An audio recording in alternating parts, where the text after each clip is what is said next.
E, Merhabalar. E, Ben şimdi Merhaba hocam. radyo bölüm başkanı değil mi hocam? Siz kendinizi tanıtsanız, çalıştığı yerinizi ve isminizi söyleyip benim ilk sorum bu Issıkgöl seyahati, Issıkgöl gezisi hakkında anlatabilir misiniz hocam? Tabii, Hı. memnuniyetle. Adım Erdoğan Altun. Manas Radyosu, Kırgızistan Türkiye Manas Üniversitesi'ne bağlı Manas Radyosu'nun müdürüyüm. 2,5 yıldır bu görevi icra ediyorum.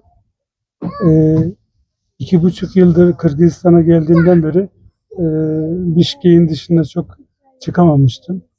Hep Bişkek civarında gezmiştim. Hep Kırgızistan'ı, farklı yörelerini gezmek, görmek istiyordum. Ama işte işlerden dolayı, işte farklı sebeplerden dolayı bir türlü şehir dışına çıkamamıştım. Bu üniversitemizin düzenlediği Issıkgöl tren yolculuğu benim için de çok güzel bir fırsat oldu. Çok güzel bir ortamda sabah bildiğim öğrencilerimizle, hocalarımızla birlikte güle oynaya çok rahat bir yolculukta Issıkgöl'e geldik. Yol boyunca Kırgızistan'ın güzel manzaralarını, nehirlerini, dağlarını gördük. Değişik köylerden geçtik. Benim için güzel bir deneyim oldu.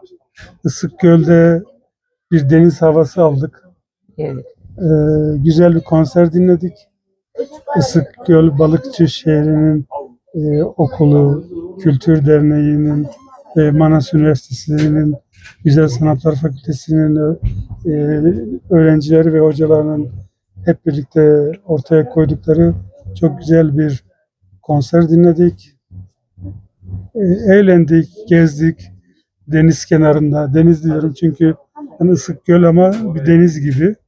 Böyle bir deniz havasını özlemişiz. Deniz havası aldık. Yürüyüş yaptık.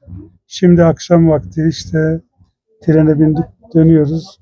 Benim için güzel, unutulmaz bir gün oldu. Herkese teşekkür ederim. Ben size teşekkür ederim. Gerçekten çok güzel oldu. Herkes memnun oldu. Evet. Böyle Kırgızistan Issıkgöl'den başka da bölgeleri var. Narın var, Talas var. Oşa hiç gittiniz mi? O tarafa. Yok işte gitmedim. Bişkek dışına çıkamadım. Bayağı yoğun çalışıyorsunuz hocam. Evet. Artık geziniz. Bizim evet yani Cilalı radyoda var. küçük bir ekibimiz var. Biraz işte sezonda işlerimiz biraz yoğun oluyor. İnşallah bakalım böyle rektör hocamızın dediği gibi farklı yerlere böyle seyahatler düzenlenirse herhalde artık İnşallah. İnşallah. katılıp hep birlikte gezmiş oluruz. İnşallah Bizim hocam. için de faydası Evet. olacak. Ben de çok sevindim. Böyle gezini başka taraflara da yapsak fırsatla biz de beraber Çok hep güzel bir birlikte havası oluyor. Evet, evet. Yani böyle meslektaşlarla hep birlikte gezmek çok güzelmiş. Öğrencilerimizle. evet, evet, çok memnun kaldım. Herkes de herhalde gelenlerin herkes memnun kalmıştır diye düşünüyorum.